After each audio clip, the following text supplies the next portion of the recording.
everyone, to Simply Trade, a news roundup. I'm your host, Anik, and I'm here for another episode post-Liberation Day. I have two trade experts here with me. One of them has been on the podcast a million times, I think. I call her the Taylor Swift of trade. Taylor Swift is my favorite artist. Cindy Allen, thank you so much for coming. She's a trade expert, consultant, will assist in international trade enterprises with identification of compliance risk and outlining mitigation strategies. And then we have a new guest on the podcast, and I'm so excited about this. Heather Litman. She's a partner at the Los Angeles office for GDLSK. Sorry, I should have known this. GDLSK. She helps maintain and optimize compliant international trade programs. And actually, it's funny because I met Heather. I think you're her mentor, right? Sarah's mentor, are you? Oh, no, I don't know if I'm her official mentor, but she's just a terrific associate and a wonderful part of the GDLSK team. She is. She was busy last night breaking down a lot of this. So I have to say thank you to Sarah Raymond, who I think was on the show once before. Yes, actually, she will come on. She has not come on, but she became my friend at the last conference anyways. And she actually did help me with a few things. She sent me all the fact sheets, which is so interesting. And that's exactly what we're getting into today. So yesterday, President Trump broke down some of the tariffs that he is newly adding that are coming up. And we kind of need to break the whole thing down, I think, for people to understand what is happening, because there might be some confusion because there was existing IEEPA tariffs and now there's new reciprocal tariffs, and there's also a baseline tariffs on certain countries, or all countries. I would say the 10% goes for all countries. Let's just start there. Where do you want to start? I think that it's a lot. Well, Anik, I think we could call it a lot. You know, I have a daughter who's 24, and I think she would say it was a little extra yesterday, right? It was a little extra.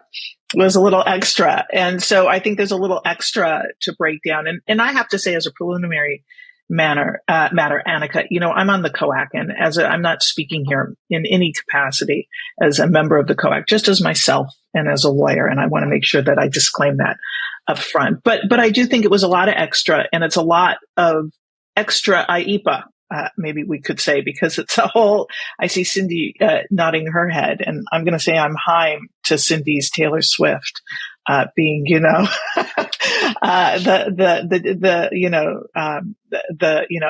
LA girl, who's the opening act here for Cindy.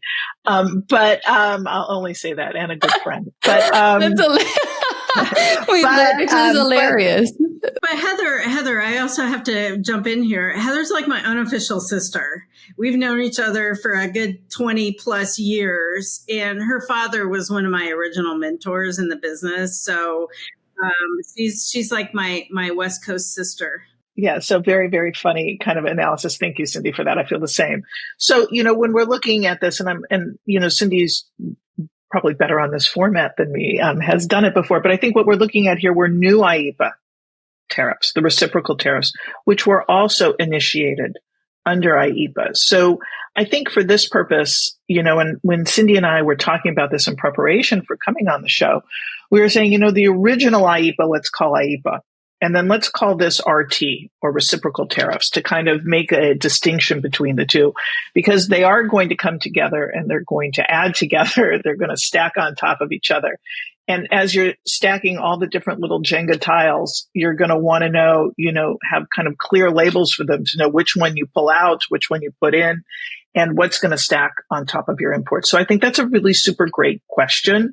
And I think that, that it sets out kind of, it sets the table for some of the difficult issues, that we have to approach, and all importers have to approach, or all people in the trade environment right now need to approach as they're looking at all this extra that came down yesterday, right? Yeah, and I will add on to that from the implementation perspective. This is going to be very challenging. We were looking through the annexes, and there are 3 annexes that apply to this executive order. One's 22 pages long. So that's a lot to digest, to analyze, to interpret, and then to communicate, to implement, to make programming changes, both for the government and for the private sector. And then all of the affected importers and exporters have to understand how much duty they're going to be paying. I've been fielding calls since last night, and I know Heather and every lawyer, consultant, customs broker out there have been fielding calls trying to ascertain how is this going to impact me. Yeah, and how's it going to impact goods on the water? Also, I think those are some of the two most important questions. I agree with Cindy. What am I going to be paying? What's the combo rate that I'm looking at? And then what's going to happen for the goods I have on the water that might be on the water or might be loading very shortly overseas? And I think those are Cindy, the two biggest questions that I've heard with respect to the reciprocal tariffs, the RT. And then, of course, there was the de minimis, the China de minimis that also came out yesterday that I think was pretty, it had been telegraphed, but I think now we see what it is. Yeah. I think it's important also because people, the number one question I got is how is this going to impact me? And does this stack? And how does this stack? Good question. Because I know, I want to take China for an example because I feel like China is one of the main trading partners, and China has also very extensive stacking opportunities there. So we have 301, we have 232, right? And I think Cindy and I were going over this. Cindy, you want me to go through? So if you're bringing in a good, and I'll let Cindy correct me if I'm wrong, you're gonna approach it like you've always approached it. So you're going to look in the tariff, and you're going to see what is the most favored nation rate. So your regular tariff rate that you're going to have in the tariff. Okay. So let's say you're an article of 4202 that's dutiable, maybe let's just say at 20%, I'm going to say.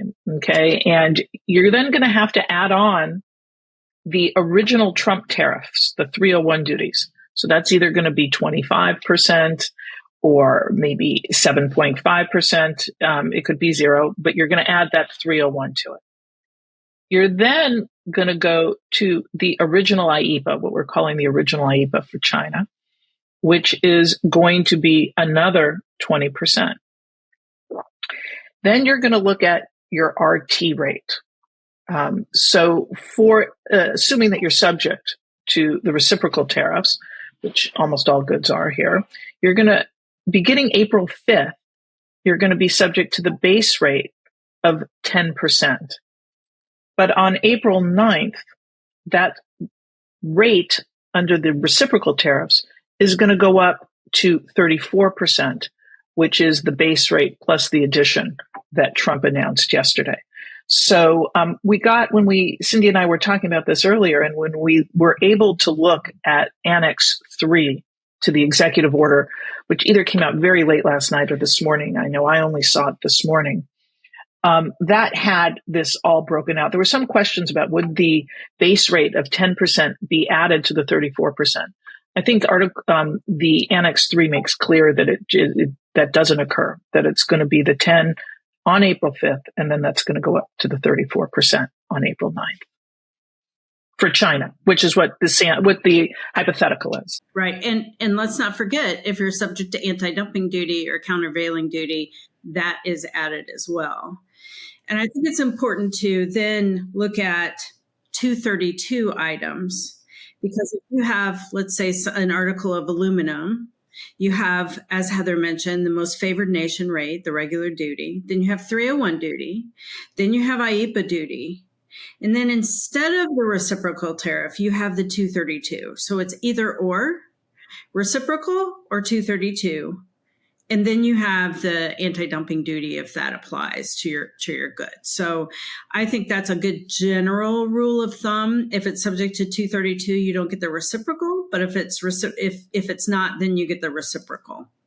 And again, the IEEPA tariff, I'm going to ask this one more time, are stacked. So the ones that had previously been put on will come to the 10% as of April 5th and come to the RT as of April 9th. Yeah, I think it's good. So the IEEPA, as I said, Anik, and I think it's really good for everybody to kind of create two buckets in their head. There's that for China, there's the first IEEPA. Let's call that IEEPA. That's 20%. Now you have IEEPA 2, but let's call it just RT. It's really reciprocal tariffs, but we have the same implementing statute. So there you're going to have, let's say come April 9th, you're going to have the 34%.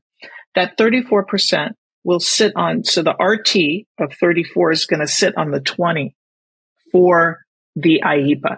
And you're going to get a total IEEPA rate, if you want to say it, of 54% for goods for China. In that, barring the exclusions for the 232 and other types of things. We're just talking China here right now. That could be what you're looking at. Yes. And there seems to be more exemptions, not a lot, you just said, but pharmaceuticals, semiconductors, lumber, copper, critical minerals, and energy resources. Those are the ones exempt. So they will not have to pay the RT, right? Tariffs. Well done, Anik. Well done with the RT. Well done. I think that's true, but I think that's because there have been announcements that they're looking at imposing 232 actions on those goods and initiating that. And the language of the executive order also references future 232 actions. So what we're seeing here is a mechanism where, as Cindy explained, if you're going to be subject to the 232 duties, you're really not going to be subject to the RT duties, at least as we're currently looking at it. That's what it appears to be. And like I said, we're really waiting. We're very much at the beginning of this, right? And we should all take a breath. We're trying to understand it. And we're at that nascent state where we're going to have to really look at the CSMS messages that come down and other advice. And I would take this time on your podcast to advise people who are listening that the most important thing that they can do right now is to stay educated. And one of the best ways to stay educated is to sign up for the customs service messaging system. And they can just type in CSMS, CBP, and go in and start getting some of those notices that are pushed out by customs itself to talk about how these are going to be really implemented from an operational side. And I know Cindy, having, worked with the government, knows that better than me. And I'd also say, let's be nice to everybody at customs too. This is a lot. It's extra for us and it's extra for them. And I know that they're working really hard also. And so it's just, it's a lot for everybody right now. Cindy, I think knowledge right now is really the most, and staying abreast of things. It is. Stay educated. Know your data. That's another big thing. This is and I've repeated this in almost every venue I've talked in, this is an uncontrollable situation. No one can control it. You are in a chaotic environment. So what can you do when you're in an uncontrolled environment? You focus on what you can control. And what you can control is knowing your supply chain, knowing who you're dealing with, knowing where your goods are coming from, and knowing as much about that product as you can all the way back so that you understand how each individual tariff is going to impact you, especially for goods that move across the border more than once, and they're going to have to pay this multiple times in different iterations of their manufacturing process. As well as we're going to have to stay very educated on other countries' reactions to these tariffs. And if there are additional tariffs imposed by the EU, by some of these other countries that are now having additional duty assessed on them. So we're going to have to take a deep breath and focus on the data that we have, and then determining with each individual action how that applies to me. Yeah, I think country of origin is one of the things that came up a lot in the recent conference that I went to. And it seems to follow its way through in these new changes, right?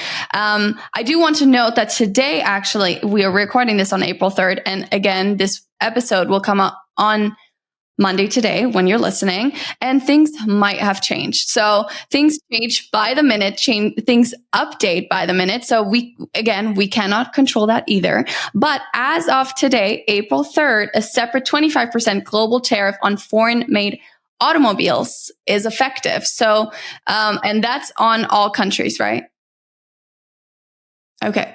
So, right. Does that Again, I'm just gonna throw out the question.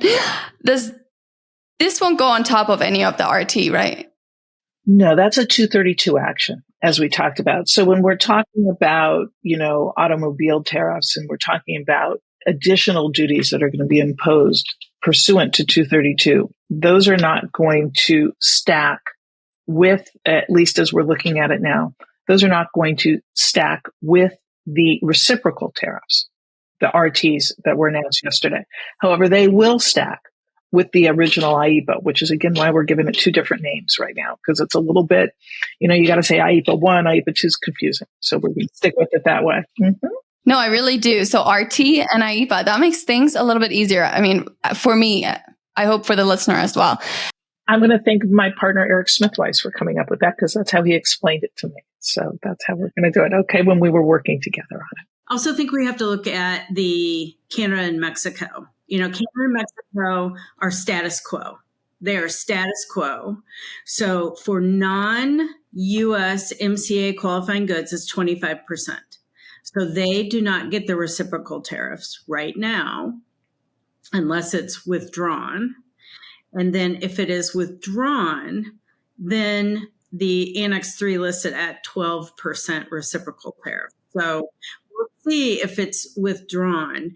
For USMCA goods, the USMCA, that's still duty-free. And for those who have U.S. portions, specifically for the automobiles, that's important. That is status quo. So Canada, Mexico, status quo right now, as of April 3rd. Right. And I would say what Cindy's talking about is, so the goods that are coming from Canada and Mexico remain subject to the original IEEPA order. And only if that's withdrawn will then the RT order go into effect with respect to those.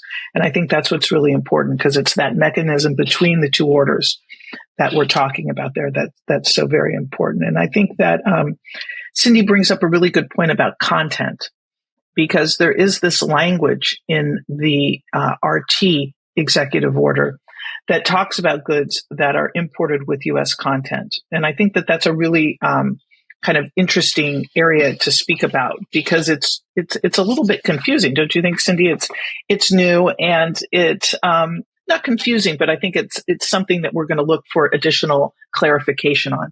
The language talks about goods that are coming in that have U.S. content, and a reduction or a non-application of the RT duties to the U.S. content of those goods. But in order to qualify for that, you have to show that an original 20% content of that, you have to meet an initial threshold of 20% U.S. content to even trigger that potential for a non-application of the RT duties. Cindy, you're nodding. I'm looking at you there.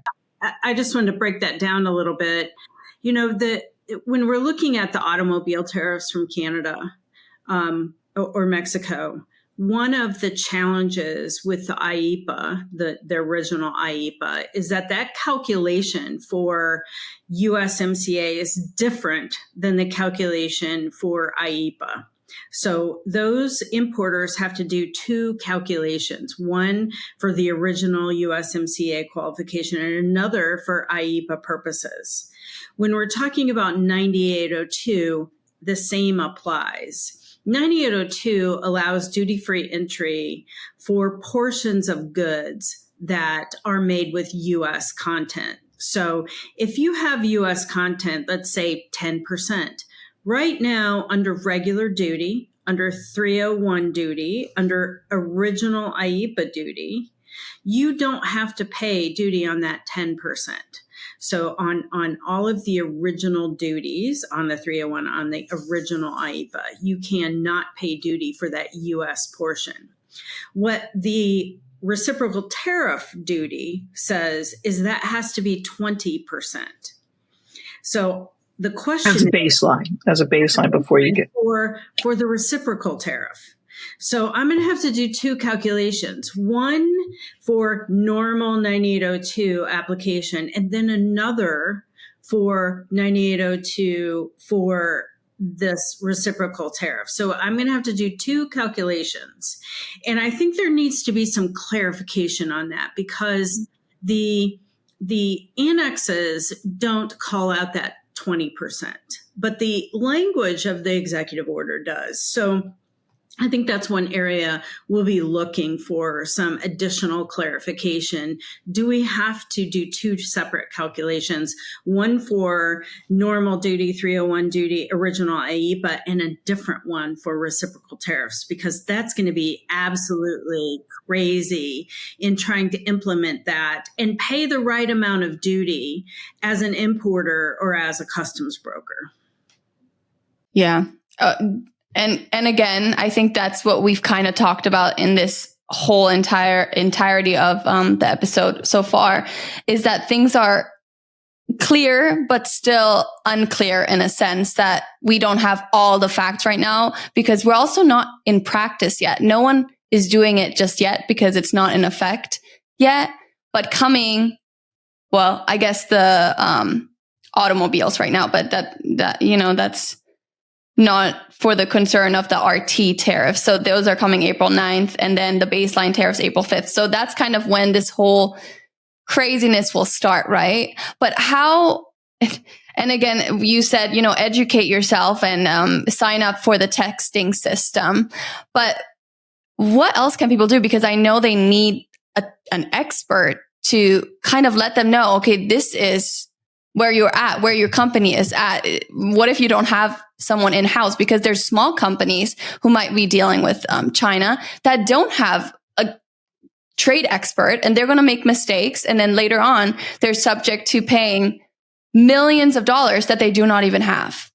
I think that's where you call one of us. You call your customs broker, call a consultant, call a lawyer, because we've spent all night reading and rereading and discussing and calling our colleagues saying, I'm reading it this way. Are you reading it that way?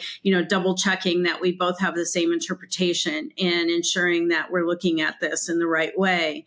If you are a small to medium-sized company, a consultant or a lawyer is going to be your best friend, because we're not just talking about 2.5% duty if I make a mistake. You're talking of upwards, if you're importing a good from China, it's going to be, and you have a high duty rate anyway, you're talking about almost 100% duty.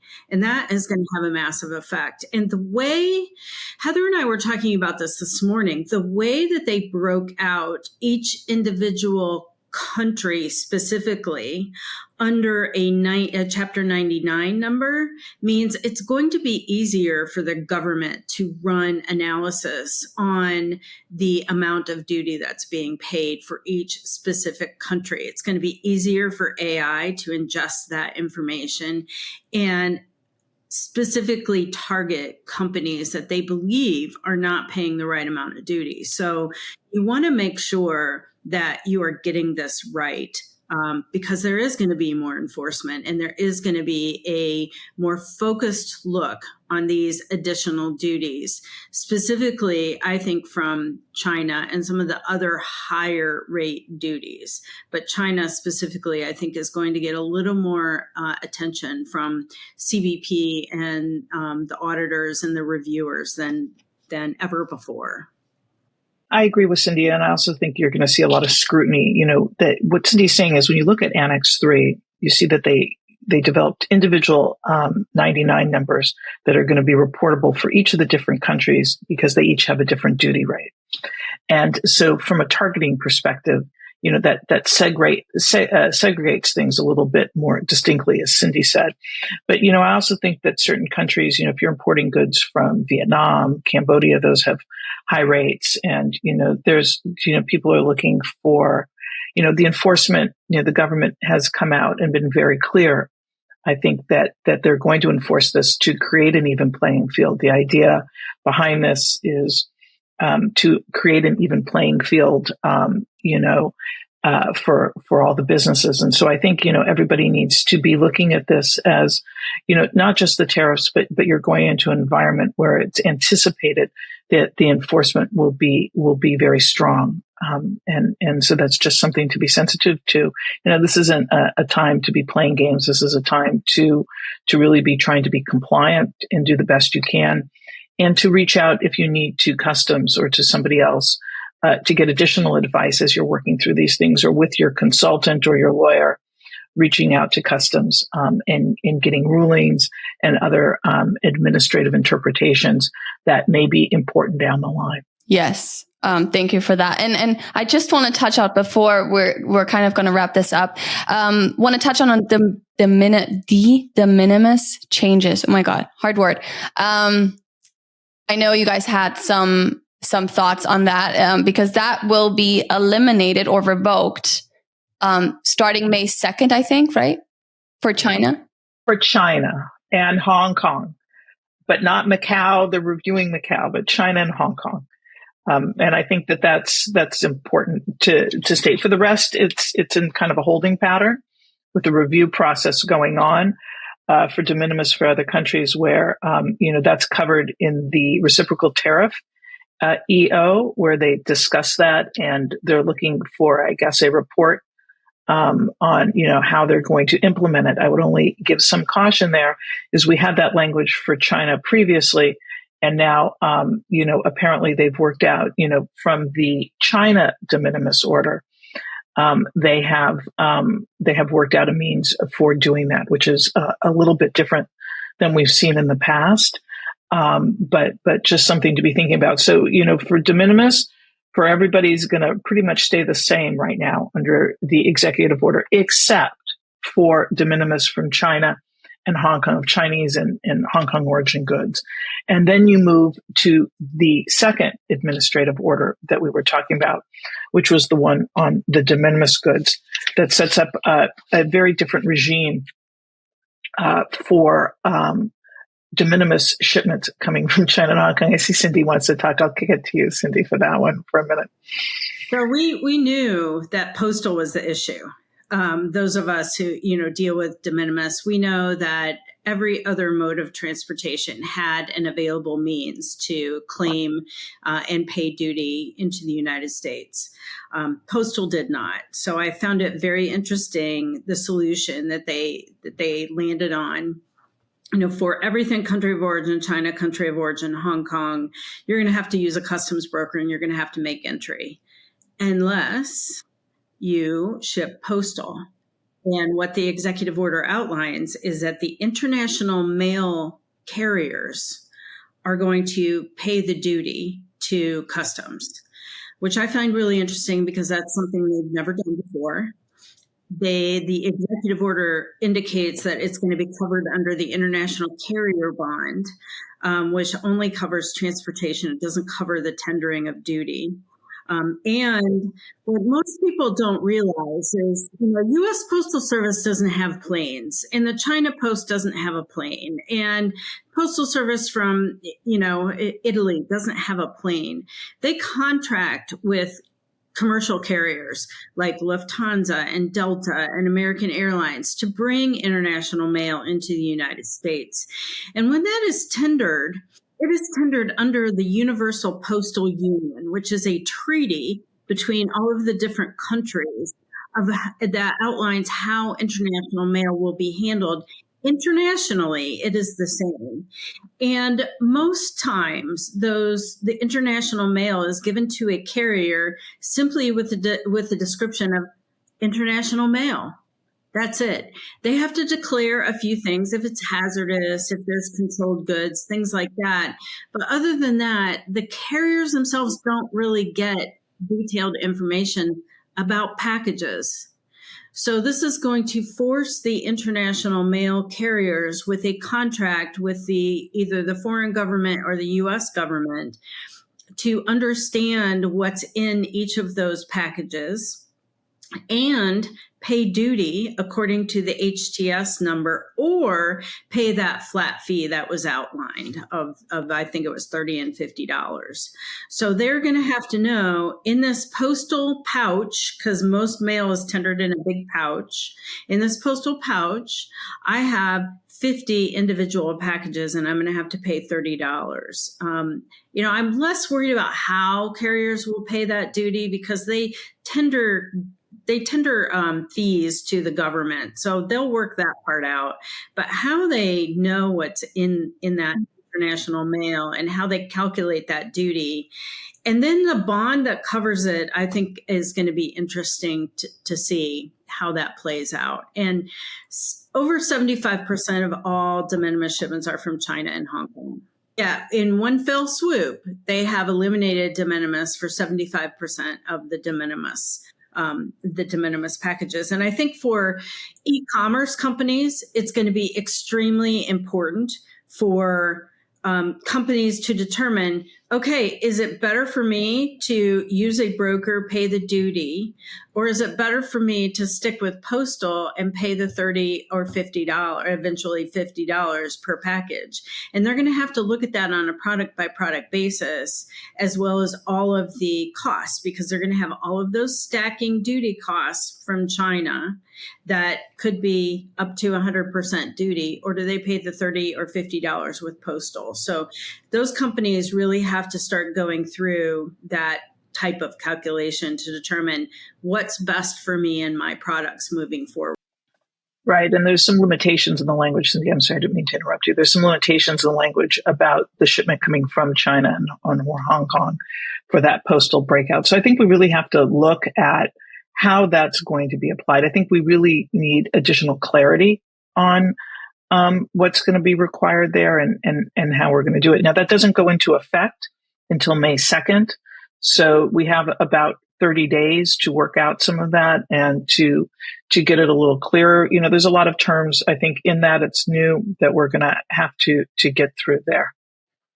Yeah, it seems like Shein and Temu are going to be the ones, right? Because those are the ones that use the minimum. I think it applies to everybody. You know, there's a lot of different companies that are subject to a lot of this. So I think it's really going to, you know, I think that de minimis, you know, you have so many different countries that are, you know, different companies that are complying with this. I think that it becomes, you know, kind of very broadly impacted. Yeah. Well, it's a lot. You know what? It's like information overload. I think for some of these businesses, they're struggling a bit. I mean, I guess that's normal with all the information that was given. But I think within time, things are going to get figured out. And even though businesses might, I mean, I don't want to speak on any business, but I think some businesses might not be able to get through this because it's just they won't be able to pay the tariffs. And that's very unfortunate. And we don't really know what the situation is because also the president has said that if other countries seem to kind of react to these reciprocal tariffs, that it might not happen. So again, we're kind of in a loophole again, even though April 9th seems to be very close to now. And he did say that he's not in a rush to mitigate any of this right now. And, you know, because he said that countries have been, or the US has been treated unfairly for so long and that these tariffs need to happen. That's his stance. So I'm thinking that businesses will have to go through these tariffs now. And the best way to get through them is, again, staying educated, signing up for, you know, we will put that in the comment section or in the, you know, description down below. So they can find out where to sign up, that they can get the messages, and just maybe, some more resources that can help them. And again, calling up your lawyer, calling up your broker, calling up a trade expert, which might be hard at this point because they're going to be full with their own customers right now. So hopefully that works out for everyone listening. And I hope that this gave you some navigation to get through this time and maybe hope, because, you know, we all in our head, we create like these scenarios that it's so terrible and, you know, how do we get through this? But truly, if you take it step by step, I think you will get through it. And we have to stay positive through this time. There's really no time to be negative because it's here, it's happening. So you have to deal with it, right? And I want to thank you guys so much for coming on. I think the information that was shared was so helpful to everyone listening. And if there's questions out of this, I will lead them to you guys or maybe someone else. I know everyone's busy at this point, but do you have any last comments that you want to share? Keep focused. We don't know what's going to happen. We're really at the precipice of all of this right now. I think the Band-Aid's been ripped off. I think there was a lot of buildup to Liberation Day. And I think now we're actually in the movement portion of it. We're going to figure it out. We're going to see how it works. And we're going to see what happens politically, because I think that the political ramifications are unknown. As you said, there's a great opportunity for potential negotiation that could reduce the duties on different country by country bases. We don't know how that'll be approached by the administration. But also, we're going to have to look at how it's rolled out. How does it come into effect now? Clearly it's a lot. But I think it's going to take, real focus, and working together, all of us together to make it work and to keep trade flowing. Cindy? Yeah, I would say if you haven't done it already, you need to build a stable of resources. You need a good broker who knows what they're doing and who can implement to the best ability that they can. You need, a consultant or a lawyer who you rely on for good, clear information. I tend not to send out a lot of, hey, this is what happened. But a lot of the law firms like GDLSK and others do send out information that I think should be reviewed. And then know who within your company, if you are an importer and exporter, who within your company has a decision-making authority, and build your network within the companies, because this is not just a, transportation or supply chain thing anymore. This is a financial impact issue, and you have to know and have clear lines of communication with the financial officers and the people who are making those decisions. That internal team becomes even more important. So build your stable of resources internally and externally so that you can begin to work your way through this and deal with this effectively. I want to add one thing to what Cindy said, as Cindy having been the former queen of ACE. I think it's more important than ever to know your import history and know what data concerning your imports is currently before customs. It's also going to give you the information that Cindy's referencing when you're going to these other departments within your company to talk about your imports. So if you don't have an ACE account, you should get an ACE account and learn how to use it so that you can see your import history and be able to run analytics on that. I think that's going to be very, very important. See, I just think that's a given. I don't think it's a given. If you don't have an ACE account, please get one. I can't plead with people enough. Every time I sign up a new client, I try to make sure, and most, I would say not enough people are using the tremendous resource that ACE is. And you said a good point, learn how to use it, because it seems like some people don't know how to use it, or they have challenges how to use it. So that's a very good point. Also, talking about staying educated and trained in this whole situation, I do want to make a quick pitch. Sorry, I hate making pitches here, but Cindy Allen is here. So we have a 3-day challenge with Cindy Allen. So you could actually take her course, and it's called the Trade Action Strategies. And honestly, I don't know. It's not really a pitch, because it's 3 days. It's fairly priced, and it's gonna give you what you need to probably get through this time. I mean, you still need a lawyer, you still need all the things, that we just talked about.